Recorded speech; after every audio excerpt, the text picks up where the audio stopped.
Educação à distância, mudando realidades.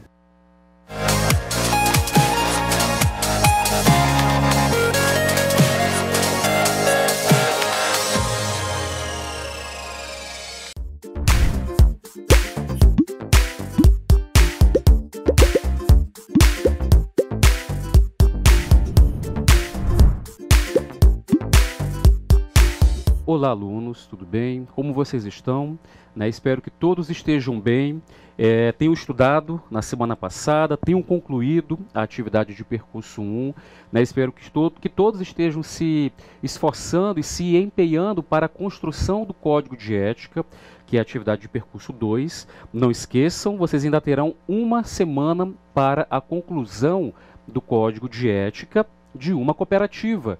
Espero que vocês estejam conversando, dialogando com os nossos professores presenciais, entre vocês, para a construção desse código de ética, que vai ser o trabalho referente ao projeto integrador. Então, espero que todos vocês estejam motivados, estejam gostando dessa atividade, que parte mais para uma atividade prática, para aquilo que nós esperamos de uma empresa, para aquilo que nós esperamos de uma cooperativa. Então, espero que vocês estejam discutindo, estejam debatendo e estejam construindo esse código de ética com base em princípios éticos universais, como nós trabalhamos na aula passada, respeitando o meio ambiente, respeitando a diversidade étnica e cultural, respeitando a natureza. É isso que nós esperamos hoje e é isso que nós esperamos que vocês tenham inserido dentro do Código de Ética, além do respeito mútuo, da alteridade, que é a capacidade de se colocar no lugar do outro, de ouvir o outro. Então nós esperamos e estamos animados, queremos ver o resultado do trabalho de vocês, estamos animados para a construção desse trabalho que nós propomos na aula passada. Mais uma vez, para quem esqueceu o meu nome, não esqueçam, meu nome é Cássio. Vamos dar início hoje à aula 3 e estou aqui com o professor Wesley. Como você está, professor Wesley? Tudo bem? Olá, estamos muito bem. Boa tarde. Olá para vocês que nos acompanham, que estão aí assistindo mais essa aula de Ética e Cidadania. Espero que estejam realmente empolgados. Na última aula, nós conversávamos sobre ética profissional, o que se espera do profissional. Destacamos mais uma vez a importância de se ter uma boa conduta profissional. Nós comentamos várias vezes semana passada, e é bom lembrar hoje de novo, que o bom profissional não é só aquele que domina uma técnica, é também aquele profissional que tem um bom desempenho ético, que é uma pessoa boa, que é uma pessoa que cumpre com as virtudes e os valores da sua profissão. Então, hoje nós continuaremos com essa nossa conversa, falando um pouco sobre ética empresarial e também sobre as relações interpessoais dentro do meio do trabalho. Espero que todos estejam realmente bastante empolgados, porque a aula vai ser muito bacana. Muito obrigado, professor Wesley. Então é isso, alunos. Nós esperamos que vocês de fato participem. O professor Wesley está acompanhando as perguntas, os questionamentos. Não precisa esperar totalmente a finalização da aula. Vocês podem mandar a pergunta. Na atividade de sala, mandem a pergunta, façam os questionamentos. Esse é o momento que vocês têm de tirar as dúvidas em relação à matéria, em relação ao conteúdo que está sendo trabalhado, que está sendo abordado. Então nós precisamos que vocês, de fato, prestem muita atenção na aula. Sei que muitos estão cansados, já estudaram pela parte da manhã, e é cansativo de fato, mas todos aqueles que possuem um sonho profissional, que possuem um sonho de ingressar no mercado de trabalho, é importante fazer alguns sacrifícios. Não há glória sem sacrifício. Então nós precisamos fazer alguns sacrifícios durante a vida para que nós possamos atingir resultados esperados na vida profissional, na vida pessoal. Tanto a vida pessoal como a profissional exige alguns sacrifícios que são importantes para a nossa vida. Quando chegar lá na frente, vocês vão lembrar desses sacrifícios que vocês fizeram, do esforço, da dedicação nos estudos, no trabalho, no estágio. Então tudo isso, todo o esforço que nós fazemos durante a vida vai trazer algum resultado positivo mais à frente. Às vezes não acontece no momento, ele demora um pouco a acontecer, mas é fundamental a participação, a compreensão dos conceitos que nós vamos trabalhar e a participação de vocês durante o chat, durante a atividade de sala. né? Concentrem-se, façam atividade de sala, mandem as respostas para o professor Wesley, que ele vai tentar responder na medida do possível, né, todas as respostas que foram encaminhadas via chat. A gente sabe que é um pouco complicado responder todas, mas vamos fazer a seleção de algumas, né, que também vão servir para vocês que responderam. Então vamos lá, na aula de hoje nós vamos estudar os conceitos de ética empresarial, relacionamentos interpessoais no trabalho e liderança. Objetivos da teleaula 3: caracterizar a tomada de decisão dos gestores de uma organização com base em suas habilidades. Discutir o processo de comunicação que permeia as relações interpessoais na organização e os ruídos que podem ocorrer. Entender o papel da liderança no ambiente de trabalho. E recapitulando aquilo que nós trabalhamos na aula passada, sempre é bom vocês tentarem fazer esse exercício mental de recapitular aquilo que vocês estudaram na aula anterior, né? Lembrem-se que eu devo ter falado em algum momento na aula anterior da importância de vocês revisarem tudo o que nós estamos passando aqui. É importante que seja feita uma revisão disso que vocês estão estudando nas primeiras 24 horas. Depois o nosso cérebro ele vai apagando algumas informações, né, do nosso dia de estudos. Então é fundamental que vocês façam essa revisão nas primeiras 24 horas. Há estudos científicos no campo da neurociência, da neurolinguística, que falam e que provam isso que eu estou falando para vocês. Dessa necessidade de entender o assunto, mas de revisar esse assunto nas primeiras 24 horas, para que vocês possam ter um aprendizado maior, para que vocês possam assimilar de uma maneira melhor tudo isso que nós estamos trabalhando aqui no estúdio. Isso não é somente para cá, para o estúdio, pessoal, isso é para a sala de aula, para as atividades, né, da escola. Vocês têm muitas matérias, vocês têm muitos conteúdos. Então, se você não revisar hoje tudo que foi discutido na escola e aqui, né, no curso que vocês estão fazendo de cooperativismo, se vocês forem deixar para revisar na quinta-feira, vocês já terão os conteúdos que serão trabalhados amanhã. Então fica muito difícil aprender dessa forma.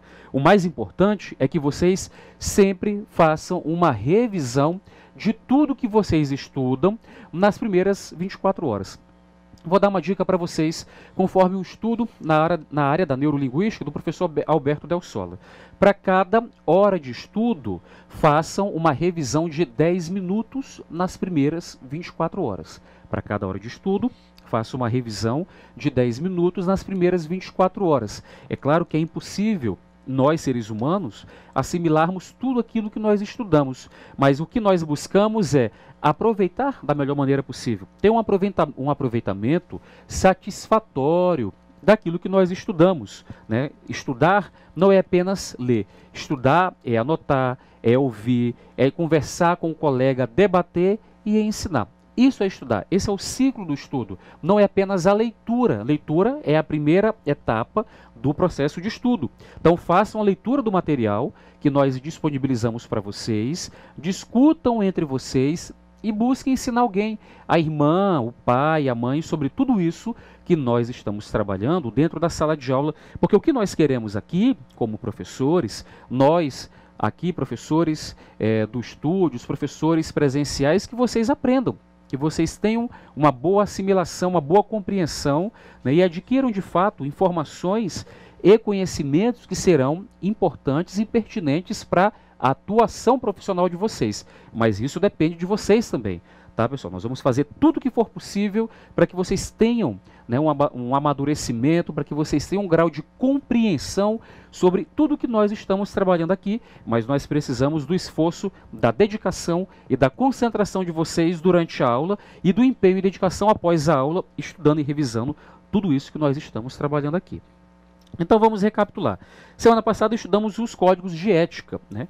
Falamos sobre a apresentação, os princípios éticos, o relacionamento com o público interno, né? A manutenção do ambiente harmônico, o relacionamento com o público externo e a comissão de ética.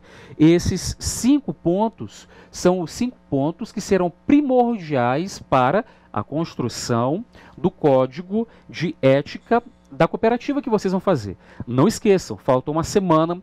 Quem não fez, façam esse exercício mental, façam esse esforço de construir esse código de ética, que vai ser algo extremamente importante. Quando vocês começarem a escrever, quando vocês começarem a fazer o código de ética, vocês vão ver como é uma atividade prazerosa, porque vocês vão estar produzindo algo, vocês estarão criando algo que é fundamental para a manutenção e existência de qualquer instituição pública ou privada hoje. Só gostaria de iniciar, professor Wesley, falando sobre o nosso primeiro slide, de fato, da aula. Então, gente, para que a gente possa compreender um pouco do que é a ética empresarial, nós vamos conversar um pouco sobre os níveis de gestão de uma organização. Como vocês podem ver na imagem, nós temos esses 3 níveis. O primeiro deles é o nível institucional estratégico, que é ocupado pela presidência e diretoria. Nesse nível é onde ficam as principais decisões, onde são definidos os objetivos. Então é aquele nível que vai organizar e planejar e pensar essa organização, seja empresa ou seja cooperativa. O segundo nível, chamado de intermediário ou tático, que é ocupado pelas gerências, é onde são transformados objetivos em programas de ação. Aqui, aqueles objetivos pensados, as pessoas responsáveis por trabalharem nesse nível, vão transformar esses objetivos em programas para que a gente possa executá-los. E aí vem o terceiro nível, que é o nível operacional, que é ocupado pelos demais cargos. Preste atenção, que operacional não é só quem trabalha com a mão na massa, o operário. É qualquer pessoa que está dentro da empresa, da cooperativa, que vai executar todas as tarefas, as atividades diárias, que vão transformar todo o programa de ação, que eram os objetivos, em ação, em atividade de fato. Por que a gente está falando isso? No próximo gráfico, vocês vão ver uma divisão de habilidades para cada uma dessas áreas. O que isso significa? Nós temos 3 tipos de habilidades necessárias dentro das cooperativas, dentro das empresas. São elas as habilidades técnicas, as habilidades humanas e as habilidades conceituais. O que são habilidades técnicas, gente? A habilidade técnica é a capacidade de executar alguma coisa.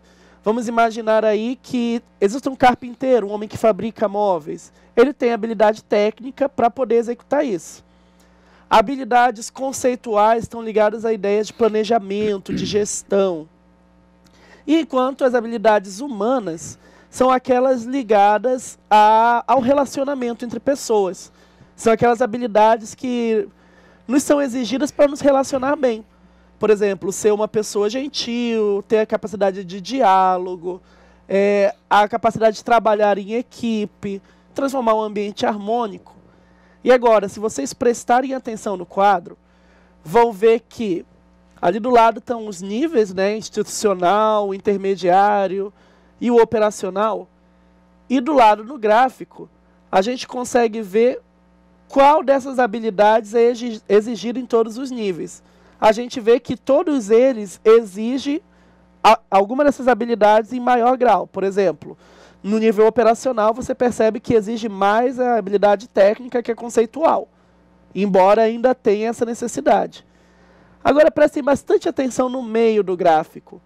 Percebam que todos os 3 níveis são perpassados pelas habilidades humanas.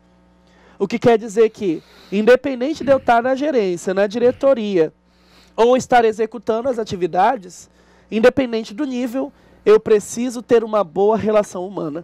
Eu preciso, obrigatoriamente, ter boas relações. Não é mesmo, professor Cássio? Muito bem, professor Wesley. Foi importantíssimo, muito claro, professor Wesley.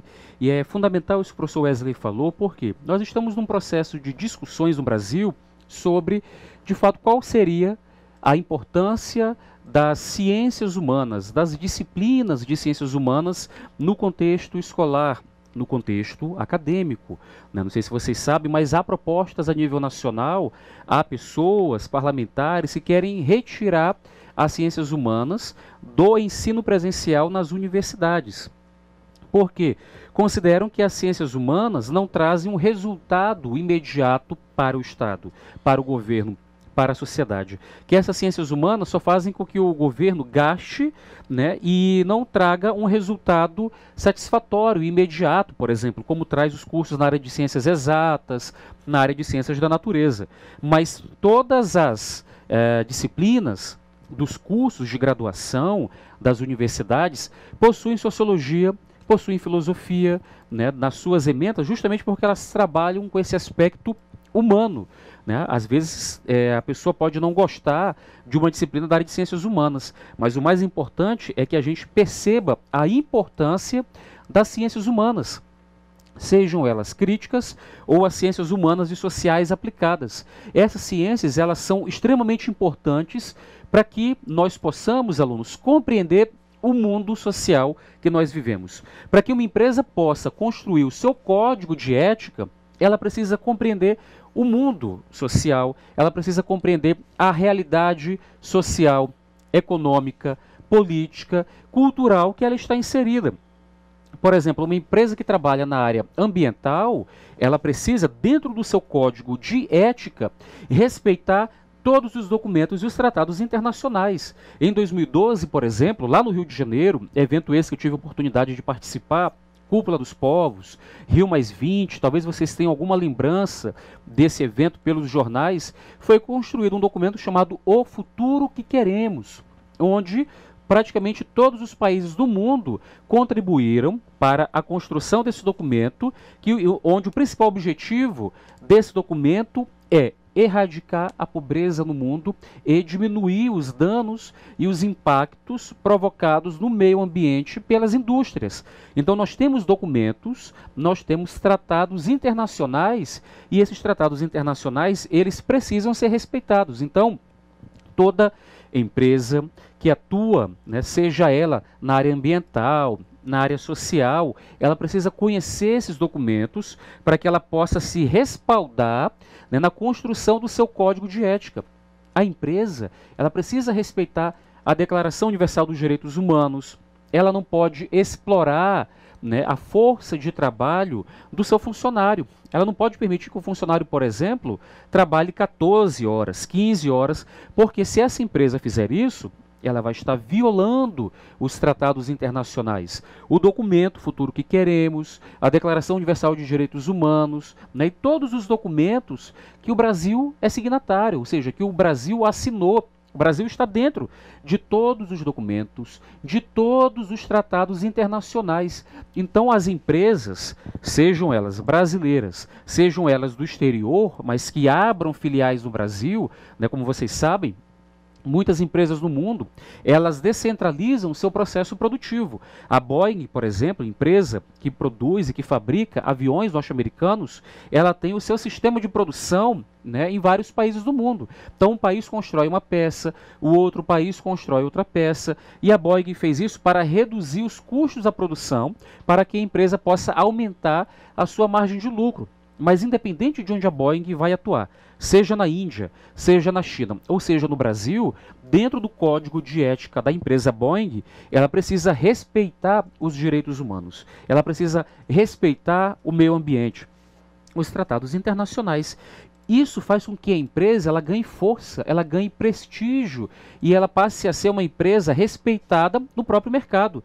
Quando é descoberto que uma empresa estava, por exemplo, explorando a força de trabalho dos seus funcionários, né, estava fazendo com que a pessoa trabalhasse mais de 8 horas, 10, 12, 14 horas, essa empresa ela vai ser mal vista, não apenas pela sociedade, mas pelo mercado. Então, as empresas que se relacionam com essa empresa, que seria o público externo, eles vão começar a ver essa empresa de uma forma negativa. Eles não vão mais ter o respeito que eles tinham antes, né? A empresa vai perder credibilidade. Por isso que o professor Wesley falou muito bem sobre a necessidade humana, das relações humanas. E é isso que conduz, né, as relações da empresa. São as relações humanas, são as pessoas que estão dentro das empresas que constroem o código de ética, né? Uma empresa sem pessoas, ela não é uma empresa, professor Wesley. O que torna uma empresa uma instituição de fato respeitada e consolidada no mercado é a forma como os seus funcionários se comportam, se relacionam, a forma como esses funcionários pensam em trabalhar de forma coletiva, objetivando o quê? Objetivando atingir aqueles objetivos propostos pela empresa dentro do seu código de ética, respeitando, não podemos esquecer, todos os documentos e tratados internacionais que o Brasil é signatário, né? A empresa não pode crescer, por exemplo, destruindo o meio ambiente. Nós sabemos que daqui a algumas décadas, né, nós já teremos alguns impactos ambientais que serão possivelmente irreversíveis. Há muitos estudos, o professor Al Gore, que foi Nobel da Paz, o painel intergovernamental de mudanças climáticas da ONU, que recebeu o Nobel da Paz junto com o presidente Al Gore. Então, há vários estudos científicos que mostram justamente isso. Se nós não pararmos para pensar, para refletir, e propor ações, né, no âmbito público e privado, objetivando o quê? A redução dos impactos ambientais e sociais, né, do processo de industrialização, nós poderemos ter impactos irreversíveis futuramente. Então não esqueçamos do ambiente externo para eu construir um código de ética, para que eu possa consolidar, né, de fato um ambiente harmônico dentro de uma corporação, dentro de um órgão público. Nós precisamos estar pautados, o nosso comportamento deve estar pautado pelo código de ética da empresa e por esses documentos que objetivam, de fato, uma compreensão melhor do mundo e a forma como essas empresas e esses órgãos públicos devem atuar na sociedade de forma a não trazer impactos socioeconômicos e impactos ambientais à população. E isso é extremamente importante. O conhecimento técnico ele é importante? Ele é importante. Conhecimento técnico, vocês terão a oportunidade de desenvolvê-lo de uma forma, né, mais específica e direcionada para a instituição que você quer atuar no estágio. O estágio vai ser uma grande oportunidade para que todos vocês possam desenvolver habilidades, para que vocês possam colocar em prática aquilo que nós estamos estudando aqui, né? Então vocês vão colocar em prática o que vocês estão aprendendo no curso e vocês vão aprender muito também no ambiente do estágio, na empresa, na cooperativa, na ONG, na OCIP ou no órgão público, independente da instituição que vocês vão estagiar. O estágio é um processo dinâmico de aprendizagem e que vai fazer com que vocês, de fato, desenvolvam mais essas habilidades humanas no ambiente da corporação. O que nós estamos trabalhando aqui? A gente está trabalhando os aspectos conceituais, né?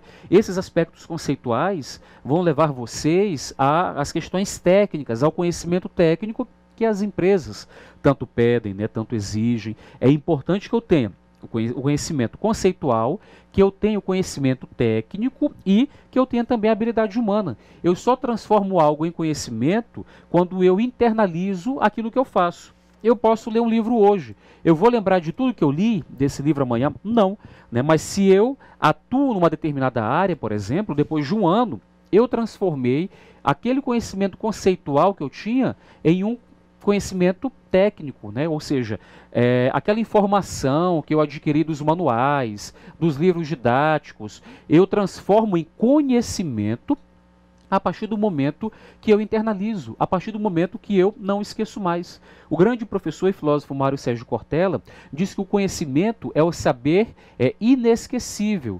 Conhecer é eu não esquecer daquilo que eu aprendi, né? Ele cita o exemplo, por exemplo, da bicicleta. Quando você anda de bicicleta e para de andar de bicicleta durante 2, 3 ou 4 anos, quando você voltar a andar, você terá perdido a prática, mas você não terá esquecido de como andar de bicicleta. Então é um exemplo muito simples para que a gente compreenda o que é o conhecimento. É o saber inesquecível. E a informação é o saber esquecível, professor Wesley. É aquilo que a gente lê, mas que a gente esquece pelo número de informações hoje que nós temos acesso. Vivemos na era digital. Temos acesso a muitos conhecimentos, mas a gente esquece muito daquilo, né, que nós lemos, aquilo que nós vemos na televisão, né? Por quê? Porque ele seria uma informação, ele seria um saber esquecível, ou seja, se eu não estiver revendo aquela informação todos os dias, eu irei esquecê-la. Vamos lá para o próximo ponto, que também é extremamente importante, que seria a ética empresarial. Extremamente importante, né, no contexto da nossa aula, a ética empresarial. E aqui nós temos 3 pontos que são importantes para o desenvolvimento de qualquer empresa, de qualquer órgão. Primeiro, é um ambiente saudável. Eu tenho que ter um ambiente saudável, um ambiente harmônico, um ambiente coletivo, um ambiente onde as pessoas não coloquem em primeiro lugar somente os seus interesses. Quando eu atuo numa empresa, num órgão público, eu preciso sempre colocar em primeiro lugar os interesses da instituição. Depois que eu coloco em primeiro lugar os interesses da instituição, eu posso pensar no âmbito individual, sempre respeitando o código de ética da instituição. Em primeiro lugar, sempre as propostas coletivas, tudo aquilo que é importante para a empresa. Depois eu vou pensar em como que eu vou contribuir para o crescimento, para o desenvolvimento da empresa, ou do órgão público que eu estiver atuando. Depois a formação técnica, que é o que vocês terão aqui no curso, tanto com as informações, com as discussões conceituais, como com as habilidades, os conhecimentos que vocês irão adquirir no estágio. E o segundo, que é extremamente importante, é a visão do negócio. É extremamente importante que qualquer pessoa que esteja atuando numa empresa tenha visão do negócio. Para eu ter visão do negócio, para que vocês tenham visão de um negócio, eu preciso conhecer a sociedade, eu preciso conhecer a cultura do qual eu faço parte. Vamos pensar, professor Wesley, como é que eu vou vender, por exemplo, eu como empresário, vou vender calça jeans num país onde a religião não permite que as mulheres usem calça jeans, por exemplo. O país impõe, dentro do seu sistema religioso, que as mulheres só andem com a burca, por exemplo, como no Irã. Se eu for um empresário e tiver uma visão de negócio, eu não vou vender calça jeans no Irã, que é um país que o seu sistema religioso não permite que as mulheres usem esse tipo de vestimenta. Então, eu estou trazendo esse exemplo para que vocês compreendam que visão de negócio depende de conhecimentos na área das ciências humanas. Para que você seja um bom empresário, você precisa ter o conhecimento antropológico, que é o conhecimento da cultura, que é o conhecimento da diversidade cultural que existe naquele país. Se eu vou, por exemplo, para Cusco, no Peru, se eu for vender camiseta regata em Cusco, no Peru, talvez a minha empresa feche. Por quê? Porque lá é muito frio. Então as pessoas usam vestimentas para se aquecer. Camisas com manga comprida, camisas e ponchos, que seriam os nossos suéteres, feitos com pelo da alpaca, que são roupas quentes, que fazem com que a pessoa fique aquecida num ambiente frio. Então é claro que se eu tenho uma visão de negócio, do clima, se eu tenho uma visão sobre, um conhecimento sobre a cultura, tudo isso vai me ajudar a eu definir o meu plano de negócio, conhecer a cultura, conhecer a sociedade, conhecer a economia, conhecer o clima. Vejam só quantos conhecimentos vocês devem ter para que vocês possam pensar num plano de negócio, para que vocês possam pensar se de fato isso vai dar certo. Nós vemos aqui em Porto Velho que muitas lojas não vendem roupas de frio. Por quê? Uma cidade que tem uma temperatura extremamente quente, 32, 33 graus.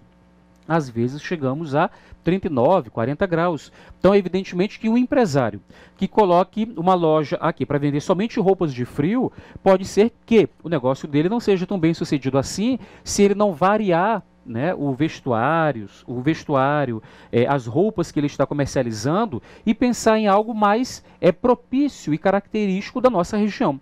Então vejam só como não é tão simples assim a gente ter visão de negócio. Nós precisamos estudar. Por isso que o que vocês estudam na escola, o conhecimento de geografia, as informações que vocês adquirem e que depois vocês transformam em conhecimento a partir do momento que vocês não esquecem mais dessas informações de história, as aulas de filosofia, as aulas de sociologia, as aulas de língua portuguesa, todas elas são importantes para que vocês possam ter uma visão de negócio.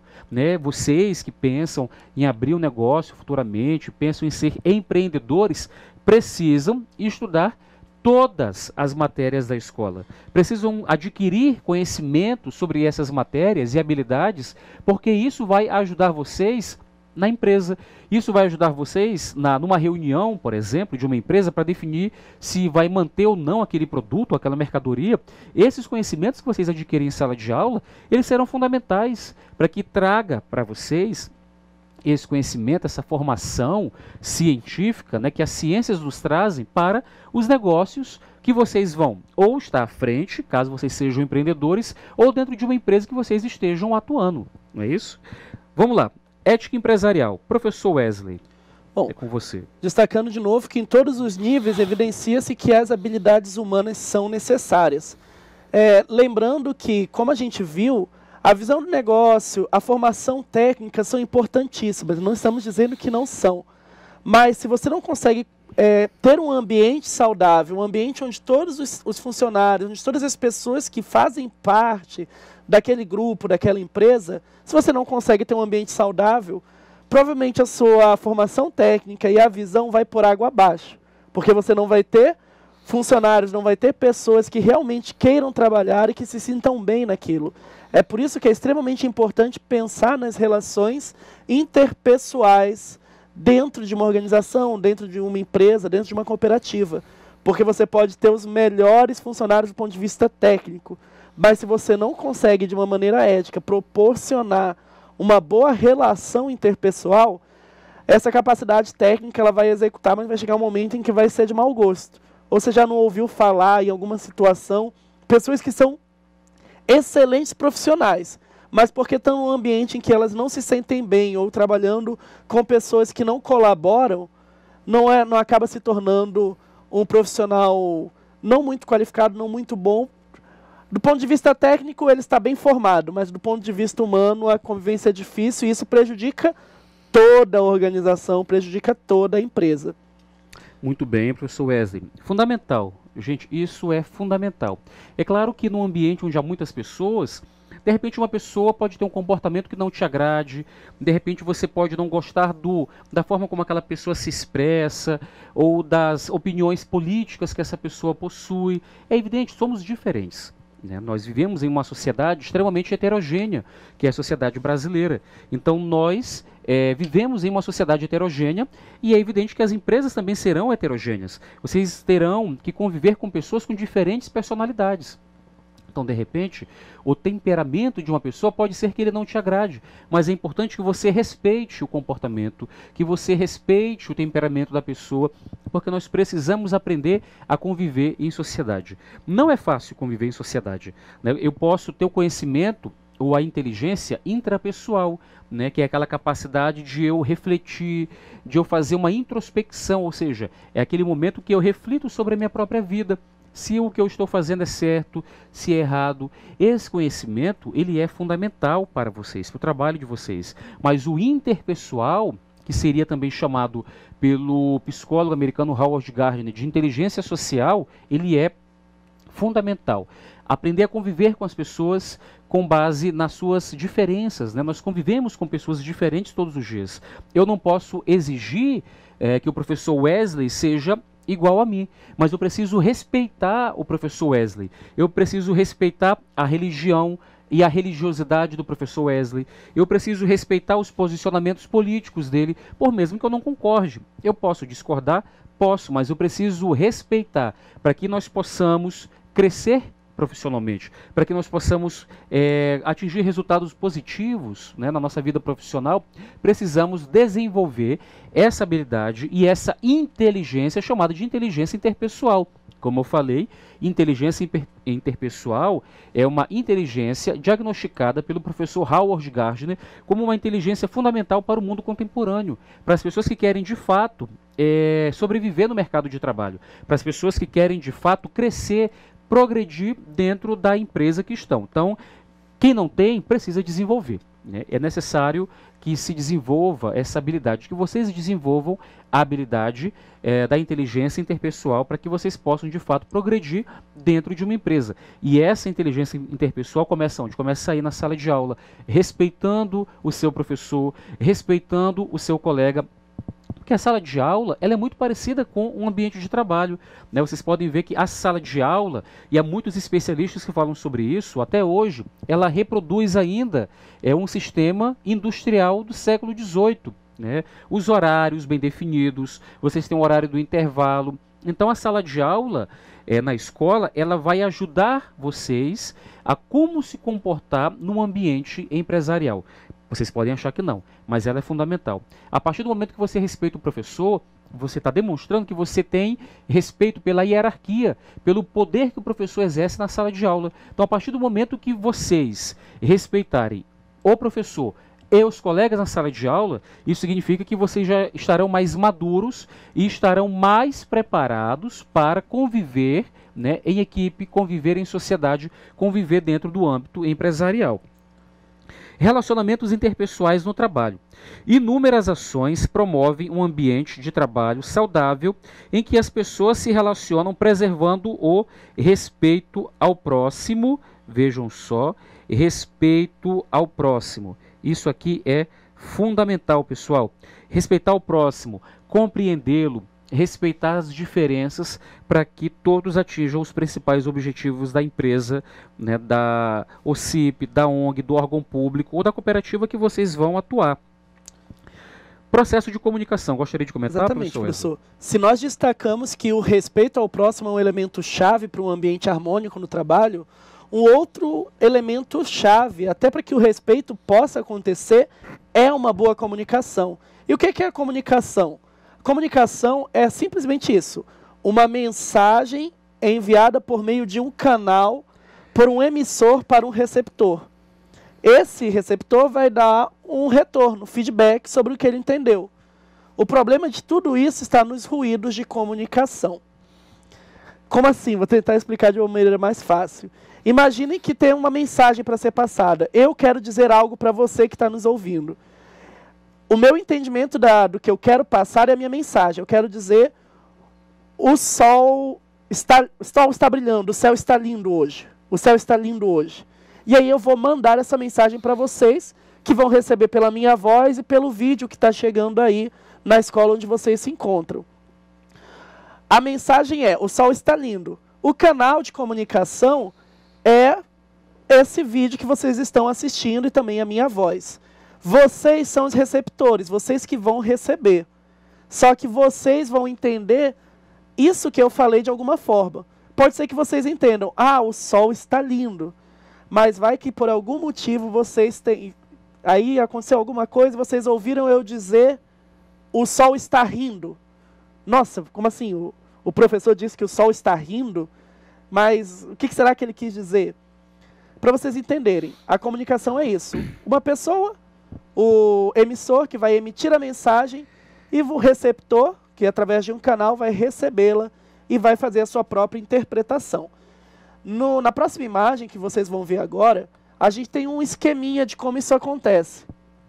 Nós temos ali o emissor, a mensagem que é transmitida, que é codificada e transmitida, o receptor que vai decodificar, vai interpretar essa mensagem, e aí ele vai dar uma resposta, que é o feedback. Mas como eu falei, às vezes acontece dessa mensagem não chegar da forma adequada. Por que isso acontece?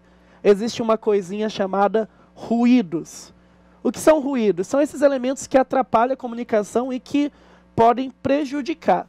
Na aula de hoje nós vamos conhecer 3 ruídos que a gente vai conversar um pouco sobre cada um deles. São esses ruídos: a cultura, boatos e a ausência de feedback. São os 3 que nós vamos ver na aula de hoje, já na sequência. Muito bem, professor Wesley, muito obrigado. Então, como o professor Wesley falou, né, dentro do processo de comunicação, né, nós temos relacionamentos com outras culturas, né? Então, no relacionamento com outras culturas, diferenças de idiomas e comportamentos podem gerar conflitos se não forem bem administradas. Hoje nós vivemos aquilo que nós chamamos de globalização. Uns chamam de internacionalização da economia e outros de mundialização da cultura. Então nós temos hoje processos migratórios, né, muito mais intensos do que no passado. E esses processos migratórios fazem com que profissionais de um país passem a trabalhar em outros países. Então o profissional hoje, ele pode trabalhar 2 anos na Bélgica, 2 anos na Itália, 2 anos na Alemanha, 2 anos na China e no Japão, e esse profissional ele vai se deparar com culturas totalmente diferentes. E essas pessoas que estão nesses países, professor Wesley, também vão ter que aprender a conviver com culturas diferentes. Se eu abro uma empresa e se eu contrato 2 peruanos, se eu contrato 2 bolivianos, se eu contratar um italiano um alemão, um chinês e um japonês. Vejam só que diversidade étnica e cultural. Além disso, professor, no Pode processo falar. de comunicação, é importante destacar que uma mensagem não interpretada por algum elemento pode até causar grandes transtornos. Imagina uma Perfeito. palavra que numa cultura, uma expressão significa uma coisa, e eu chego lá, uso essa expressão numa reunião com uma pessoa de outra cultura, de outra nacionalidade, e gera uma confusão de significado que pode constranger. É por isso que é importante observar essa questão cultural dentro do processo de comunicação. Perfeito, professor Wesley. E onde é que nós estudamos as culturas, pessoal? Na antropologia. E a antropologia é uma ciência humana. Então, essa discussão, né, que há hoje, para mim não faz sentido a partir do momento que um grupo de pessoas passa a questionar a importância das ciências humanas na sociedade. As ciências humanas são extremamente importantes para a compreensão da sociedade, para a compreensão das culturas. Hoje, eu posso muito bem conhecer elementos importantes da cultura japonesa, da cultura chinesa, se eu sou um empresário e se eu estou aberto a receber pessoas de várias nacionalidades, eu, como empresário, preciso exercer o meu conhecimento antropológico, eu preciso trabalhar, eu preciso consolidar um conhecimento antropológico que vai me ajudar na compreensão dessas diferentes culturas, dessas pessoas de diferentes nacionalidades que trazem consigo um idioma diferente, um dialeto diferente, expressões que eles utilizam no âmbito corporativo em seus países, podem ser que eles tenham outro significado no Brasil, né? Então eu preciso sentar com essas pessoas, conhecer melhor essas pessoas, a sua cultura, o seu costume, a sua forma de pensar, as suas propostas, para que eu possa, como empresário, que vocês também poderão, quem sabe futuramente como empresários, trazer essas pessoas para que elas possam agregar a sua empresa. Para que isso aconteça, é evidentemente que vocês precisam estudar as culturas, os modos de vida, né, as condições de vida que essas pessoas estão nos países que elas vivem e, evidentemente, fazer reuniões constantemente para que os funcionários que fazem parte da sua mesma nacionalidade possam conhecer, né, os elementos que podem atrapalhar, né, no desenvolvimento da empresa e transformar esse problema numa solução. Como? Conhecendo essa cultura, conhecendo essa pessoa e a realidade sociocultural que essa pessoa estava inserida até entrar na sua empresa. No próximo ponto, nós vamos trabalhar, dentro ainda do processo de comunicação, ele vai dizer que cada um dos integrantes da equipe precisa ter bem definida a importância de um comportamento adequado a esse contexto. Claro, precisamos definir qual é a importância de um comportamento adequado nesse contexto. Qual contexto? Esse contexto da mundialização da cultura, esse contexto onde pessoas circulam livremente por vários países do mundo, né, onde pessoas de uma nacionalidade podem exercer a sua profissão, exercer aquilo que ele aprendeu dentro da universidade no outro país. Hoje eu me formo no Brasil, mas se eu tiver uma oportunidade de trabalho, se eu tiver uma boa proposta, eu posso exercer a minha profissão em Portugal, posso exercer a minha profissão nos Estados Unidos. O governo canadense hoje vem incentivando muitos brasileiros a irem para o Canadá trabalhar. Quando eu chegar no Canadá, ou melhor, antes de ir para o Canadá, eu preciso estudar sobre a cultura canadense, a economia, a política, a culinária, para que eu possa, de fato, me inserir dentro do contexto sociocultural canadense. E é claro, a empresa do Canadá também precisa conhecer o meu modo de vida, conhecer a minha cultura, conhecer os elementos que fazem parte dos princípios éticos estabelecidos pela sociedade brasileira e a minha conduta moral, né? Isso é fundamental. Processo de comunicação. Boatos são fontes inesgotáveis de conflitos. Palavras mal utilizadas ou percepções inadequadas das pessoas, falta de sigilo e predisposição em propagar informações não confirmadas costumam causar situações constrangedoras para todos. Exatamente. Então, não precisa nem falar muito para dizer que boatos, informações falsas ou até informações vazadas, elas podem destruir completamente o processo de comunicação. Nas próprias experiências na escola, com os colegas, com os professores, a gente já consegue perceber isso, o quanto uma palavra maldita, um boato espalhado, uma história inventada ou que não está realmente constatada, pode destruir completamente o ambiente, destruir completamente o processo de comunicação. E isso não é diferente dentro de uma empresa, dentro de uma cooperativa. É preciso estar atento ao sigilo e a veracidade das informações passadas. Caso contrário, a gente pode gerar conflitos gigantescos que podem, inclusive, causar o ruimento, acabar com a cooperativa por causa da falta de uma boa comunicação. Ótimo, muito bem, professor Wesley. Dentro do processo de comunicação, existe outra possibilidade de ocorrência de conflitos, face à comunicação inadequada, se dá em função do feedback e retorno que os trabalhadores esperam de suas lideranças. Reuniões de feedback devem ser periódicas entre as lideranças e os liderados, a fim de que os profissionais saibam como seu desempenho está sendo percebido. A reunião de feedback é aquela reunião, pessoal, que vocês vão participar, onde vocês vão compreender melhor o que está sendo feito pelos outros setores, como que esse setor está atuando, né, como que essa pessoa está atuando e como as pessoas veem a sua atuação. Tanto a sua conduta moral, como o seu conhecimento técnico, de que forma que você está trabalhando, de que forma que você está cooperando, de que forma que você está auxiliando no desenvolvimento das atividades da empresa. Há pessoas que, às vezes, acham que estão trabalhando muito bem, que estão superando as expectativas, mas não é bem assim. Nós temos que ouvir o outro, ouvir o colega. Não é só apenas aquele que está numa posição hierárquica de superioridade em relação a mim. Ouvir o meu colega, porque ele vai ter uma outra percepção diferente de mim. Então, se eu atuo com o professor Wesley numa empresa, mesmo que nós estejamos no mesmo nível hierárquico, é extremamente importante para mim ouvir o professor Wesley. Depois da aula, quando essa aula acabar, eu vou perguntar para o professor Wesley se eu fui bem, né, se ele tem alguma sugestão para que eu possa melhorar a minha aula. Eu pergunto para os professores que assistem às aulas do EAD se eles gostaram, se eles não gostaram, o que eu posso melhorar. Então isso faz com que a gente sempre esteja num processo de evolução, de crescimento profissional e de crescimento pessoal. Existe um termo que a gente utiliza no campo da administração chamado brainstorming. Nessas reuniões de feedback também é evidente que muitos problemas da empresa são discutidos e aí surgem as ideias. O professor Wesley ele pode propor uma ideia para que eu possa melhorar a minha forma de lecionar. E eu posso propor uma ideia para o professor Wesley. Numa reunião, numa empresa ou numa cooperativa, né, chove ideias, propostas, e é isso que a gente chama, né, que é um termo técnico chamado de brainstorming, que ele é muito importante, né, para que a empresa possa, da melhor maneira possível, usar essas ideias e colocar, né, parte dessas ideias. É claro que às vezes não dá para colocar todas essas ideias em prática, mas a empresa vai definir junto com a sua equipe quais daquelas ideias que surgiram nessa reunião de feedback, nessas reuniões profissionais que poderão auxiliar no desenvolvimento das atividades da cooperativa. Liderança.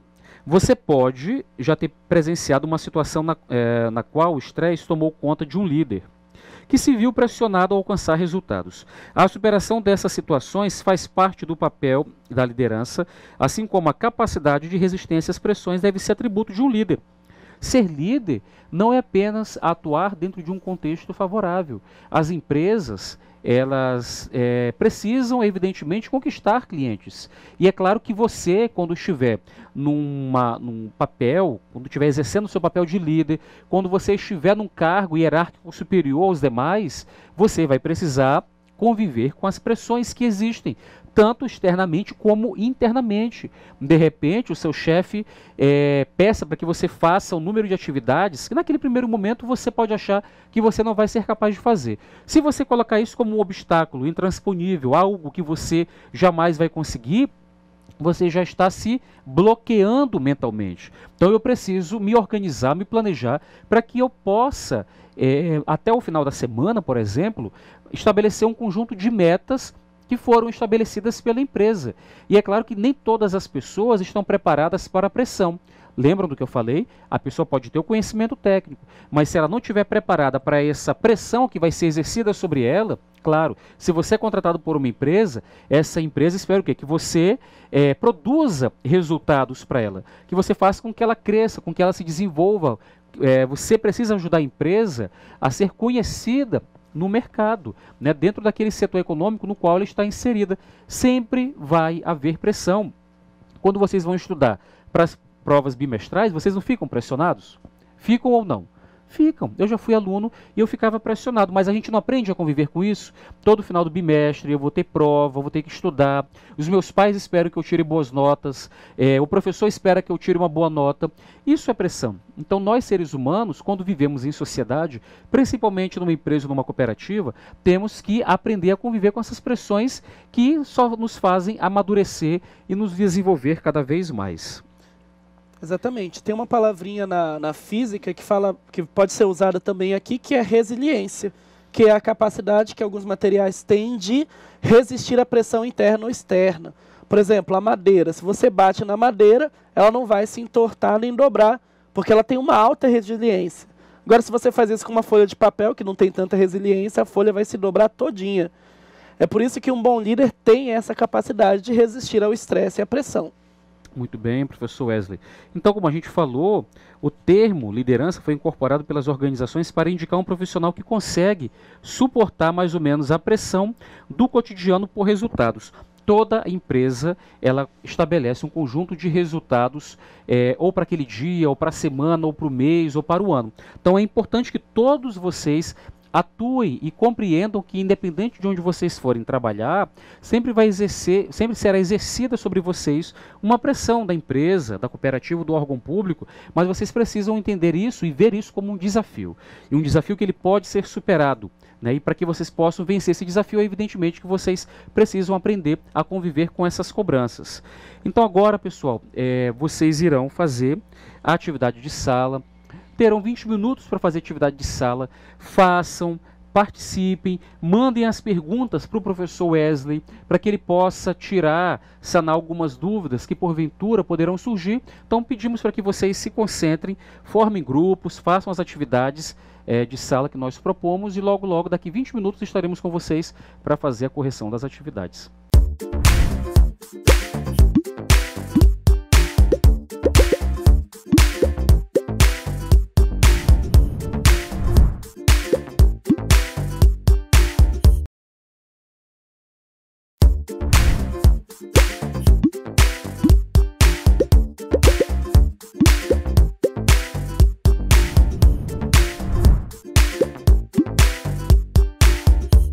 Olá, alunos, tudo bem? E aí, conseguiram responder a atividade? Estava difícil? Estava fácil? O que vocês acharam? Acrescentou, agregou informações importantes dentro do contexto da aula? Espero que vocês tenham feito, tenham participado. O professor Wesley ainda está aqui, ansioso, aguardando as respostas de vocês. Quem ainda não respondeu, ainda há tempo de responder, ok? Porque a gente vai fazer uma rápida revisão da aula com base em 3 pontos extremamente importantes que nós não discutimos antes da atividade. E nós vamos falar sobre, ainda dando continuidade à questão da liderança, existem aspectos que são extremamente importantes dentro do contexto da liderança, que são eles: consciência das dificuldades. Vocês precisam ter consciência que as atividades profissionais, algumas são mais simples e outras são mais complexas. Essa consciência da dificuldade vai me levar à superação do problema. Se eu quero, de fato, crescer, progredir, prosperar na empresa ou no órgão público, na cooperativa do qual eu faço parte, você precisa, aluno, ter consciência da dificuldade que vai surgir não apenas no âmbito técnico, dentro do aspecto técnico que você já domina, mas no âmbito das relações humanas, os conflitos que vão existir dentro da empresa, como que vocês terão que administrar esses conflitos. Então as dificuldades, elas surgem no aspecto conceitual, de repente você não recorre de um termo acadêmico ou de um termo técnico que é muito utilizado nos documentos que a empresa utiliza.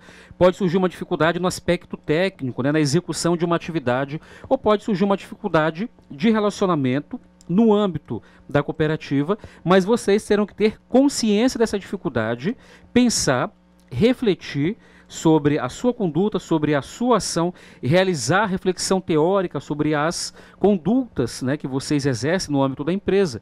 Isso vai fazer com que vocês tenham consciência e busquem uma solução para as dificuldades, para os problemas que forem surgir. A espiritualidade, a religiosidade, elas são fundamentais em qualquer ambiente. Por mais que você Há pessoas que seguem uma religião, há pessoas que não seguem uma religião. Independente disso, de você fazer parte ou não de uma igreja, de uma religião, a espiritualidade e a religiosidade, elas podem, né, ser exercidas, você pode praticar a sua religiosidade independente da sua igreja, da sua religião, porque a religiosidade ela é o sentimento que você sente, são os princípios éticos, são os valores morais que existem dentro das religiões. Há pessoas que seguem uma religião, há pessoas que se identificam com mais de uma religião, mas o mais importante para a vida pessoal e profissional é a religiosidade, né? É aquilo que eu faço da minha vida com base em princípios éticos e com base em valores morais que foram construídos dentro de um sistema religioso. Isso é fundamental para todos vocês, alunos, para nós, para toda a sociedade, independente do contexto a qual a pessoa está inserida. Persistência, né? Persistir é fundamental dentro da empresa. Se você não conseguiu executar uma atividade, persista nessa atividade até você conseguir fazê-la. Por mais que você acredite que você não seja capaz, de fato, de colocar aquela atividade em prática, persista e vá até o final. Veja isso como um desafio que você tem que superar e superar no dia a dia da sua profissão, sair da zona de conforto. Vocês estão saindo da zona de conforto, claro, vocês estão fazendo um curso, vocês almejam um emprego, almejam uma inserção no mercado de trabalho, vocês querem ajudar os pais, ajudar financeiramente os pais, pensam na construção de um patrimônio, claro, vocês querem construir uma casa, ter uma casa própria, ter um carro próprio, e por isso estão, evidentemente, não apenas pelo aspecto material, mas no aspecto pessoal, né, da conquista, uma questão de honra, é claro, né, a gente estudar, mostrar para os nossos pais que nós atingimos, né, um determinado patamar na nossa vida profissional. Quem é que não quer? Quem é que não quer orgulhar os pais pelas conquistas pessoais e pelas conquistas profissionais? Então vocês já estão no caminho certo, estão fazendo um curso, estão estudando, estão se dedicando, estão buscando sair daquela zona de conforto. Há alunos que já têm uma vida confortável, mas mesmo assim buscam estudar para não depender mais daquilo que o pai proporciona.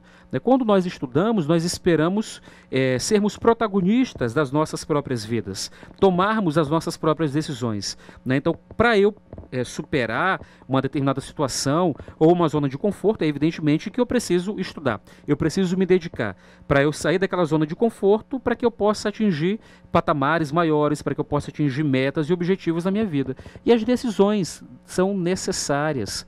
Tomar decisão é uma qualidade fundamental para o líder. Tomar decisão é fundamental a quem exerce uma liderança dentro de uma empresa. E não confundam, exercer liderança não significa que você tem que estar num cargo de chefia.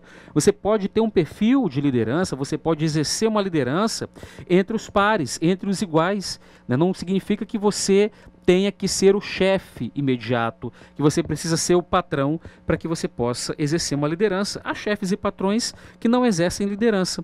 E há pessoas que estão dentro do mesmo nível hierárquico e exercem essa liderança. Por quê? Porque não tem medo de tomar decisões, não tem medo de expor seus pensamentos, as suas ideias e as suas propostas. Então isso é fundamental para que vocês possam prosperar, para que vocês possam progredir no âmbito profissional.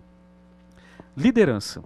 Poderia comentar para a gente, professor Wesley, o que... Então, falamos bastante sobre liderança, falamos que o líder consegue resistir às dificuldades, ao estresse, mas vamos conhecer agora um pequeno conceito sobre o que é liderar. Lembrando que líder não é somente o chefe, o patrão, o coordenador, mas todos nós temos alguma capacidade de liderança. Liderança nem sempre está ligado a hierarquias, está mais ligado à autoridade no sentido da capacidade de cativar e fazer com que os outros trabalhem juntos. E aí a gente vai trabalhar o seguinte conceito que vocês acompanham também na nossa imagem, que diz assim: liderar é ser capaz de lidar com situações difíceis, buscando uma saída para os problemas, ao mesmo tempo em que se envolve com as pessoas da equipe de trabalho.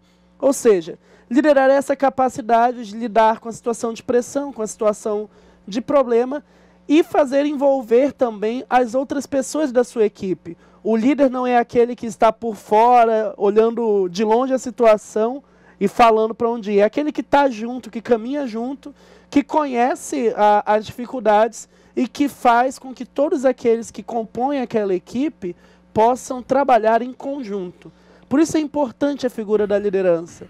O líder é aquele que nos motiva, que caminha junto e que tem essa capacidade de, diante de um problema, encontrar a saída e apresentar uma solução que envolva a todos. Muito bem, professor Wesley. E aqui nós temos uma imagem que vai esclarecer bem o que seria a liderança. Liderar não é impor. Liderar é despertar nos outros a vontade de fazer.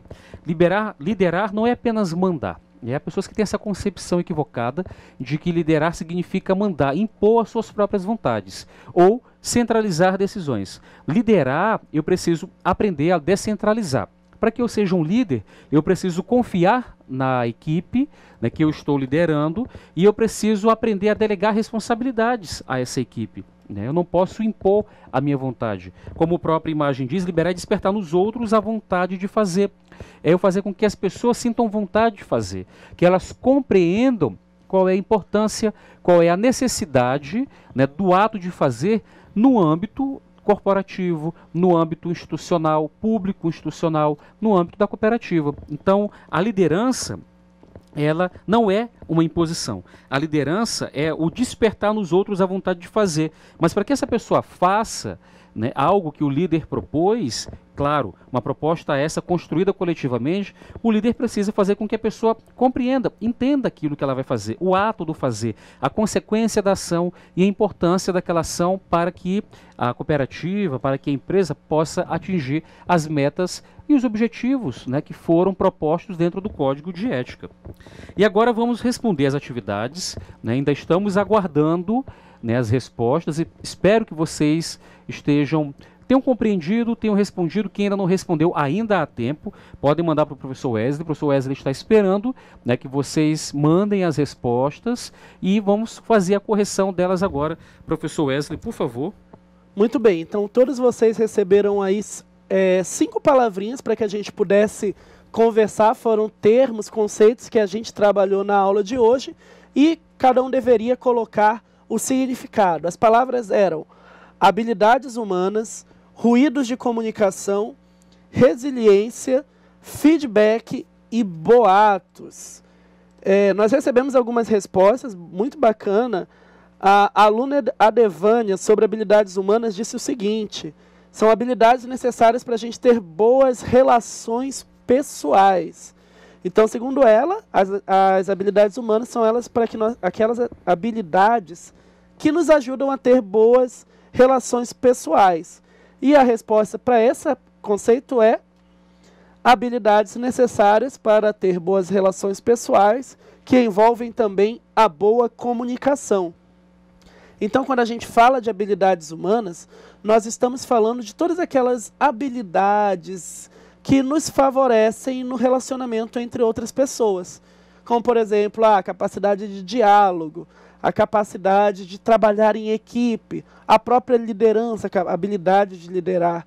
Tudo isso está envolvido dentro do conceito do que são as habilidades humanas. A resposta da Adevânia foi realmente muito boa, vem bem de encontro com aquilo que nós estamos propondo e que nós conversamos. E lembrando, gente, que dentro de uma cooperativa, dentro de uma empresa, uma ONG, órgão público, as habilidades humanas são necessárias em qualquer nível de organização. Seja de quem vai executar a tarefa, seja de quem vai planejar, são extremamente necessários. E o segundo termo nosso são os ruídos de comunicação. E teve resposta também que veio lá da escola Coronel Jorge Teixeira de Oliveira, o aluno Maicon, que ele disse o seguinte sobre os ruídos de comunicação: é a interferência entre o emissor para um receptor. Muito bem, Maicon, gostei bastante da sua resposta e realmente é isso mesmo. São situações que interferem no processo de comunicação e que podem gerar conflitos. Se a gente lembrar que a gente colocou naquele quadrinho lá, que tem um emissor que vai mandar uma mensagem, que vai emitir uma mensagem, e um receptor que vai receber, o ruído de comunicação é qualquer coisa que faça, que interfira nessa mensagem. E aí nós destacamos 3, né? Que foi as diferenças culturais, uma palavra, uma expressão, um modo de agir, que para uma cultura é de um jeito e para outra cultura é de outra, pode atrapalhar completamente o processo de comunicação. O outro que nós colocamos foram os boatos. Boatos são aquelas palavras malditas, que daqui a pouco a gente vai falar também qual é o conceito que está ali. Quase que eu dou a resposta antes da hora. E a última é a ausência de feedback. E vamos para o próximo conceito, que é o conceito de resiliência. Eu vou ler as respostas que nos mandaram, tanto do Maicon quanto da Adevânia, que os dois, uma resposta pode complementar a outra. A Adevânia, o Maicon disse assim: resiliência é um termo utilizado na física para designar a propriedade que alguns materiais têm de suportar pressão interna ou externa. E a Adevânia disse que é a habilidade do profissional que consegue suportar mais ou menos a pressão do cotidiano por resultados. Como eu falei, as respostas se complementam. Os dois parecem que estavam combinados ali de responder uma parte e outra. Mas então, resiliência na física significa isso. Um material, por exemplo, a madeira, a rocha, o aço. Se você for tentar dobrar uma placa de aço, botar uma força sobre ela, você não vai conseguir. Já sobre o papel, você consegue torcer o papel, amassar o papel. Porque o metal, o aço, a rocha, a madeira, tem mais resiliência do que o papel. Da mesma forma, um bom líder tem resiliência. Ele consegue administrar qualquer pressão cotidiana para conseguir algum resultado. Consegue aguentar o estresse de ter que tomar uma decisão num momento rápido, ou um momento de conflito, ou então alguma adversidade que aconteceu e exigiu dele uma resposta rápida. O líder consegue trabalhar de maneira mais serena e mais tranquila. O próximo conceito é o conceito de feedback. Feedback, vamos olhar aqui a resposta do Maicon, que disse o seguinte: é o retorno do receptor ao emissor. Isso é um dos conceitos de feedback, como nós vimos dentro do processo de comunicação. O retorno dado de quem recebe uma mensagem a partir de seu entendimento no processo de comunicação. Me passa uma mensagem, eu escuto aquela mensagem e eu vou entender aquilo que foi me passado e vou emitir um feedback. Pode ser uma frase, uma palavra, um texto, ou até uma reação, né? Ou vocês nunca receberam uma mensagem, alguém disse algo para vocês e vocês olharam assustados. Esse olhar assustado é um feedback, é a sua reação à mensagem, a sua interpretação. E outro conceito de feedback que a gente olhou foi a avaliação dada pela liderança aos liderados sobre o seu desempenho. Ou seja, aquelas reuniões que se faz dentro da empresa, dentro de uma organização, para se definir, para se dizer como é que está o andamento, avaliar a caminhada, ouvir os liderados, o que eles pensam do líder, e vice-versa, o líder sobre os liderados. São esses encontros que favorecem a comunicação e entendimento de como está organizado a empresa, a organização. E por último, nos restou os boatos. E a Adevânia disse assim, ó: são palavras mal utilizadas ou percepções inadequadas das pessoas, falta de sigilo e predisposição em propagar informações não confirmadas. Muito bem, Adevânia e Maicon, vocês estavam bem atentos e creio que seus colegas também estavam, né? Acho que a resposta de vocês deve ser um reflexo também do que todos os colegas que acompanham essa aula estão acompanhando. Boatos são isso, são essas palavras mal utilizadas, percepções inadequadas, falta de sigilo, aquela informação que eu não averiguei direito a fonte e já fui repassando. Tudo isso, essas informações acabam destruindo o processo de comunicação e prejudicando toda a organização. professor Wesley, excelente. E retomando aquilo que nós falamos na aula passada, pessoal, vocês não podem esquecer, sobretudo, da forma como vocês usam as redes sociais, sobretudo no âmbito profissional. É claro que na vida pessoal também nós temos que tomar muitos cuidados. Temos que tentar não expor tanto a nossa vida pessoal, os nossos problemas. Nós temos os nossos amigos, temos os nossos familiares. Então, quando nós estamos com algum problema no âmbito profissional ou no âmbito pessoal, não precisamos ir para uma rede social, né? Podemos consultar, podemos procurar os nossos melhores amigos, os nossos familiares para falar sobre isso. Porque a partir do momento que você passa a expor tudo aquilo que você está pensando, tudo aquilo que ocorre na sua vida pessoal, existe uma possibilidade, né, de você levar isso para o âmbito da rede social, no âmbito profissional. Então, no âmbito profissional, é extremamente importante que vocês guardem sigilo, que vocês não façam boatos, né, sobre situações que ocorreram dentro da empresa, dentro da OCIP, do órgão público, ou seja, do ambiente que vocês estão trabalhando. Levar isso para uma rede social vai expor, poderá arranhar a imagem daquela instituição da qual eu faço parte e poderá, evidentemente, arranhar a minha imagem, poderá me prejudicar. Porque a partir do momento que eu vou para uma rede social falar mal da instituição que eu trabalho, como é que as pessoas no meu ambiente de trabalho vão me ver? Como é que os líderes, os chefes ou os patrões, né, da empresa ou os chefes do órgão público que eu estou vão me ver? A partir do momento que eu tiro do âmbito corporativo ou institucional problemas que deveriam ser resolvidos ali, junto com a equipe, junto com os profissionais, eu levo isso para uma rede, eu estou, evidentemente, atrapalhando o desenvolvimento, o crescimento da empresa.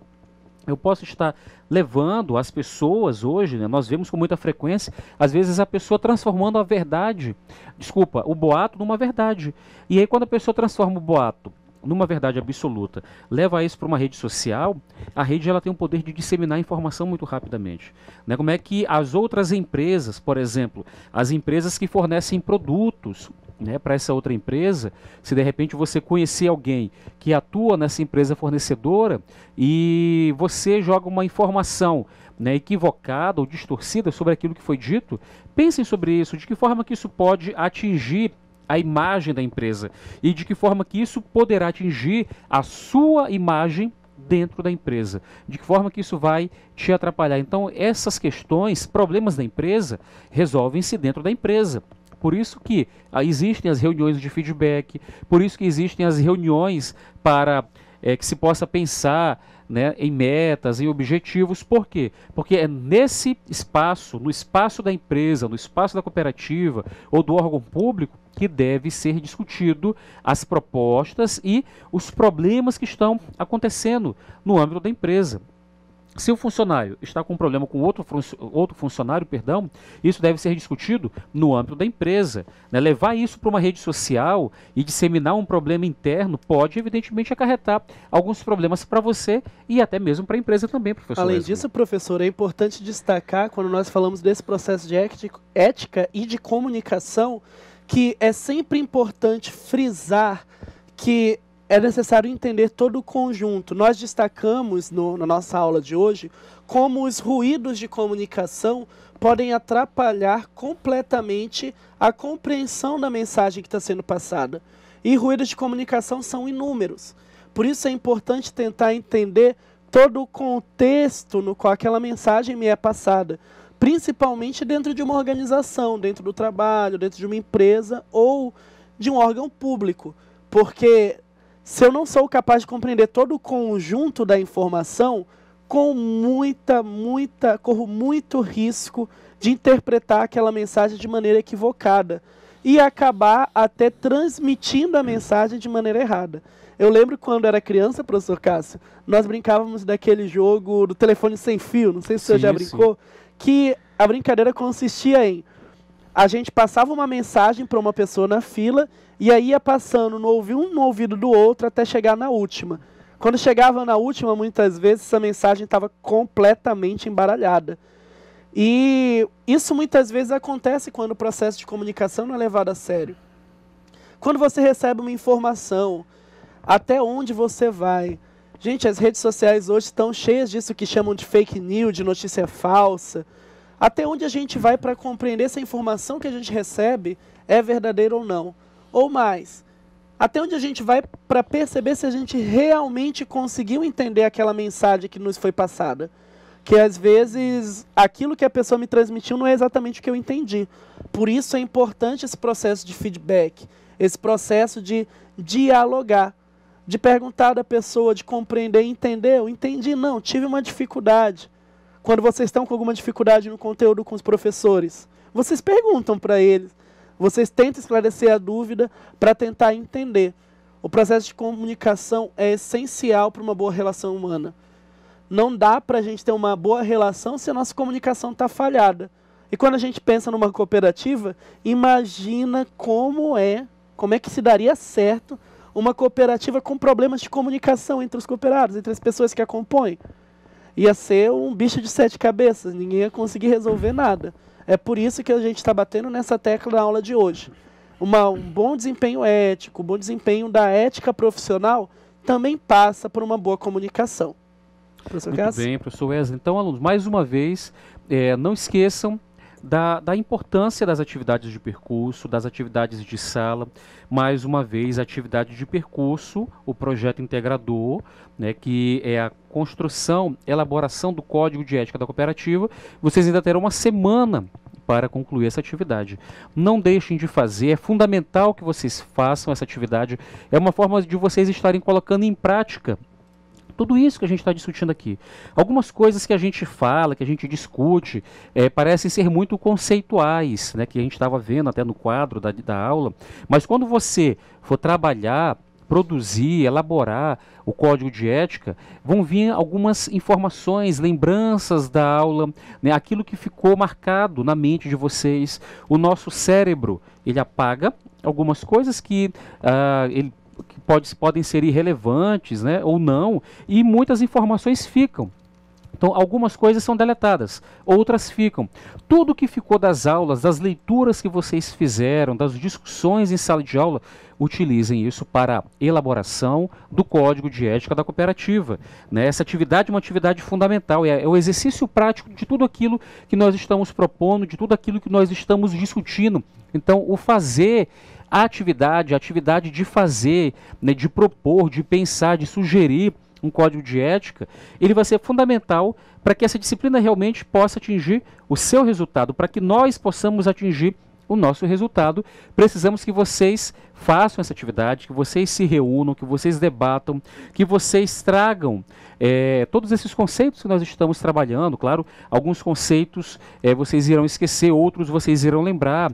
Deem uma revisada do material, né, que nós postamos no AVA, para que vocês possam lembrar do conceito, né, fazer uma associação da definição e do conceito, como que vocês irão utilizar esse conceito dentro do Código de Ética da Cooperativa. Não esqueçam, vocês estão fazendo um curso que ele é extremamente importante para o país. As cooperativas hoje, como eu falei na aula passada, elas respondem por quase 50% de tudo aquilo que o Brasil produz. Então vejam só a importância para a economia, vejam só a importância das cooperativas para a geração de emprego, para a geração de renda no Brasil. O mundo hoje tem aproximadamente 1 bilhão de pessoas que dependem de cooperativas, que atuam em cooperativas, trabalham em cooperativas ou dependem de cooperativas. Então, isso é extremamente importante. É muito importante hoje as cooperativas no contexto econômico brasileiro. Né? São órgãos, né? São órgãos da iniciativa privada, órgãos privados que estão fazendo a diferença hoje no sistema socioeconômico brasileiro. Então, se preparar, se qualificar para atuar, quem sabe futuramente numa cooperativa, vai ser muito importante para vocês. Conheci muitos amigos, professor Wesley, inclusive, depois que eu comecei a estudar sobre cooperativas, eu comecei a conhecer e pesquisar as cooperativas de Porto Velho. Eu comecei a ir às cooperativas de crédito, as cooperativas que trabalham com produção de alimentos, enfim, com sistemas habitacionais.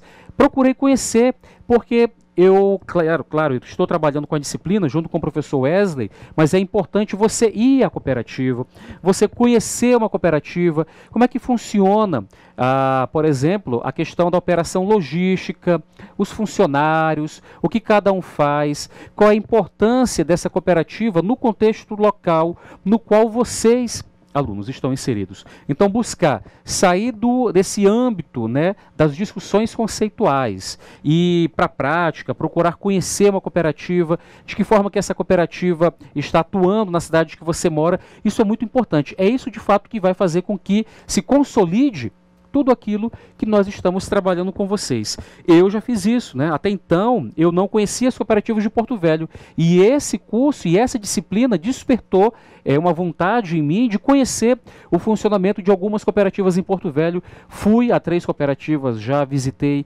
vi a forma como essas cooperativas atuam, a importância dessas cooperativas para a economia de Porto Velho e, evidentemente, para a sustentabilidade das famílias que trabalham dentro delas. Então, façam isso, façam essa atividade, façam o exercício, busquem sair, né, do âmbito da leitura, façam as leituras, leiam, releiam, revisem, mas busquem conhecer na prática como uma cooperativa funciona, que vocês vão se surpreender.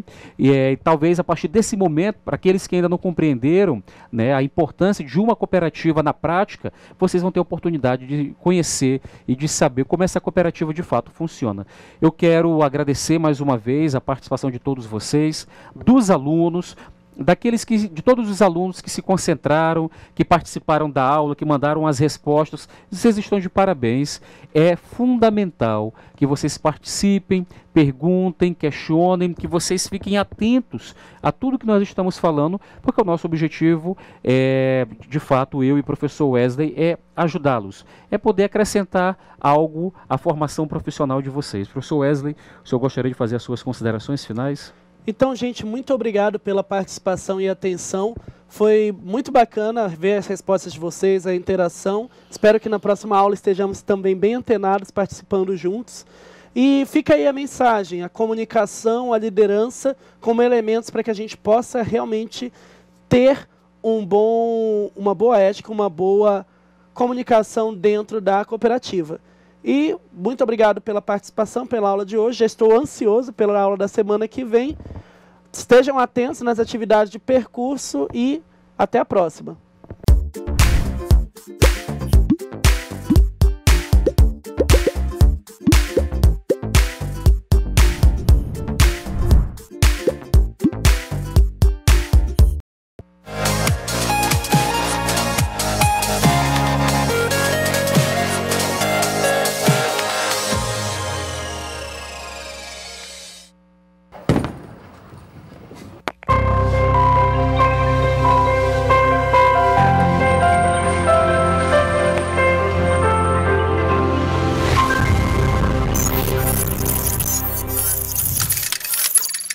Educação à distância, mudando realidades.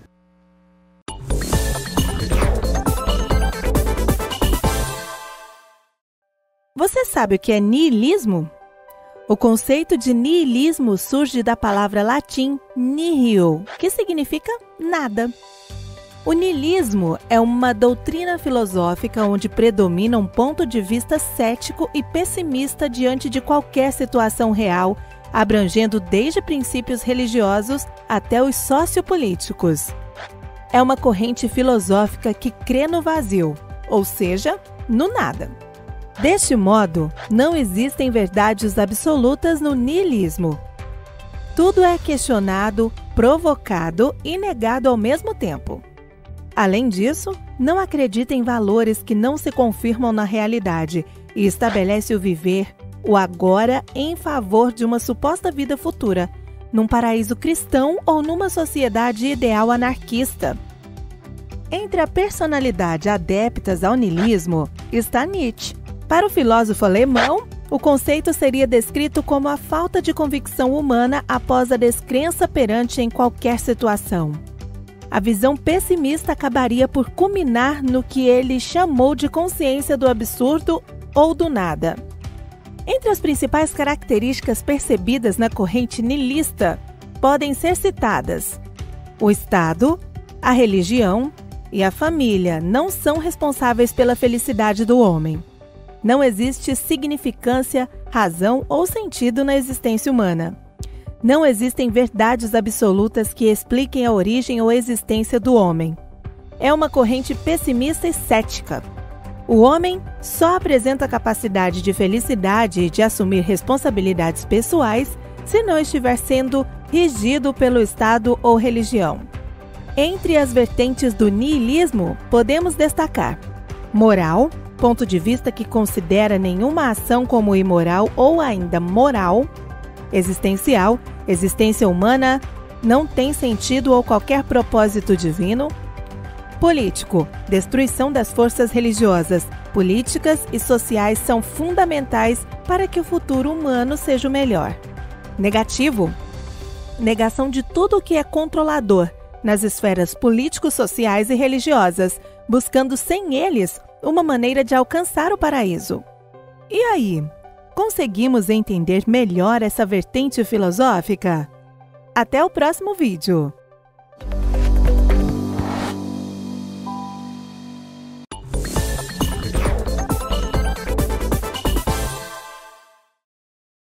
O sistema capitalista teve início no século XV com a decadência do sistema feudal, que era baseado na posse da terra e que dominou a Europa na Idade Média. Ao longo dos anos, o capitalismo sofreu diversas transformações e se tornou um complexo sistema econômico. Devido a estas transformações, o capitalismo pode ser dividido em 4 fases: capitalismo comercial, capitalismo industrial, capitalismo financeiro e o capitalismo informacional. O capitalismo comercial foi marcado pela presença da burguesia como um novo grupo social e, politicamente, uma organização absolutista. Essa fase ficou marcada pela expansão marítima comercial e também colonial, com a formação de colônias europeias em várias partes do mundo. Este período marcou as práticas de mercantilismo, sistema econômico baseado na busca e controle de matérias-primas e metais preciosos, além da intensiva troca comercial internacional, em que cada estado procurava manter uma balança comercial favorável. A manufatura também alcançou seu desenvolvimento nesta fase do capitalismo, onde alcançou seu pico a partir das revoluções industriais. Como resultado desta fase, o espaço geográfico foi tomado pelas cidades e o crescimento de outras. Capitalismo industrial. Marca a segunda fase do capitalismo por ter sido um efeito direto da emergência, expansão e centralidade exercida pelas fábricas graças ao processo de revolução industrial iniciado no século XVIII na Inglaterra. Esse período funcionou da seguinte maneira: de um lado, as colônias atuavam como fornecedoras de matérias-primas e produtos primários em geral. E do outro lado, as metrópoles e países industrializados como fornecedores de mercadorias. Nos países desenvolvidos, as cidades sofreram um grande aumento populacional, marcado pelo intensivo êxodo rural e pela expansão desordenada das periferias. A grande quantidade de trabalhadores empregados nas fábricas e a difusão do pensamento econômico liberal, desenvolvido por Adam Smith, também foram desta fase do capitalismo. Capitalismo financeiro. Esta fase é marcada pelo protagonismo exercido pela especulação financeira e pela bolsa de valores, que passou a ser uma espécie de termômetro sobre a economia de um país. Para alguns, o capitalismo financeiro foi a fusão entre o capital bancário e o capital industrial, pois as empresas passaram a ser divididas em ações negociadas com base em valores e calculadas a partir do potencial de lucratividade oferecidos por tais empresas. Por último, o capitalismo informacional corresponde à 4ª fase de desenvolvimento do capitalismo, sendo o período econômico e social em que estamos vivendo. Tem como características o avanço da globalização, dos computadores, dos telefones digitais, da robótica e da internet, e está diretamente ligada ao termo sociedade da informação, ou era da informação. Como identidade, engloba a expansão e o desenvolvimento das tecnologias de informação, aceleração e aumento dos fluxos de capitais, mercadorias, informações, pessoas e ainda a difusão do conhecimento. É conhecida como Terceira Revolução Industrial ou Revolução Técnico-Científica. Essas 4 fases do capitalismo moldaram o nosso cenário econômico atual. Até a próxima aula!